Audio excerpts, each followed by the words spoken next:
Isang malaking balita ang inilabas ng World Bank. Officially, ang Pilipinas ay na-reclassify na bilang isang upper middle income country.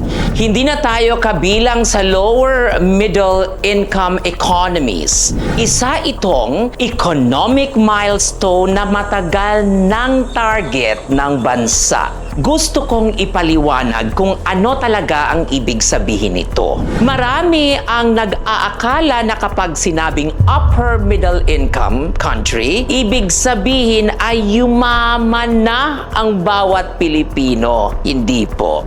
Ang classification na ito ay hindi batay sa laman ng bulsa mo. Hindi ito batay sa sweldo mo. Hindi rin ito batay kung kaya mo nang bumili ng bahay o kung nabawasan na ang presyo ng bigas. Ang tinitingnan ng World Bank ay ang Gross National Income or GNI per capita. Ang kinabuang kinikita ng bansa, hinati sa bilang ng populasyon gamit ang kanilang Atlas Method. Kapag lumampas ang isang bansa sa itinakdang threshold, umaakyat ito ng income classification. Para sa kasalukuyang classification cycle, ang upper middle income economies ay may GNI per capita na nasa pagitan ng $4,496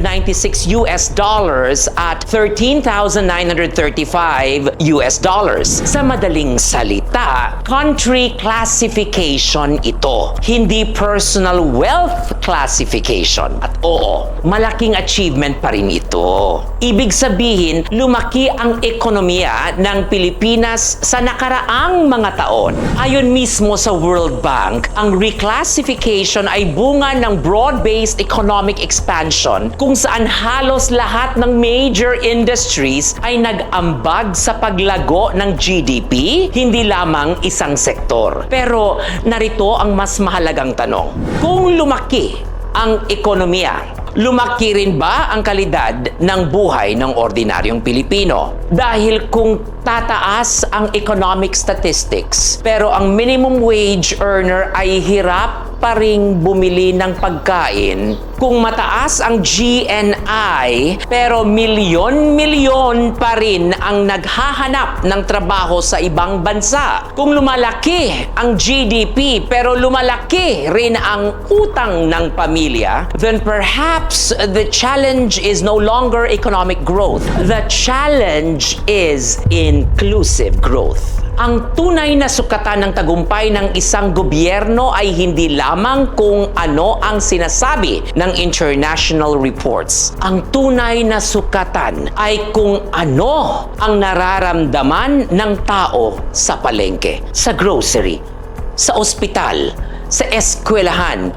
sa electric bill, sa tubig, at sa bawat sweldo na halos hindi na umabot hanggang katapusan ng buwan.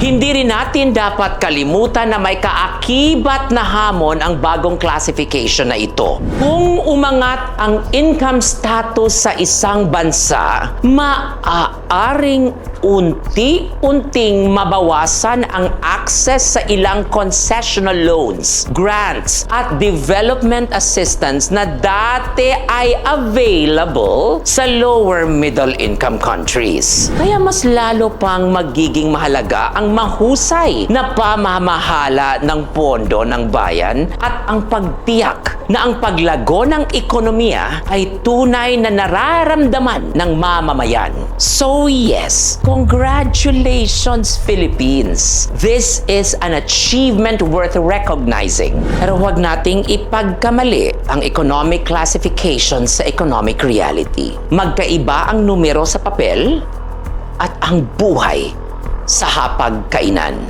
At bilang mga mamamayan, may karapatan tayong tanungin, ramdam ba natin ang pag-unlad? Anong masabi ninyo? Do you feel that our lives have improved now that the Philippines has been classified as an upper middle income country? Comment below.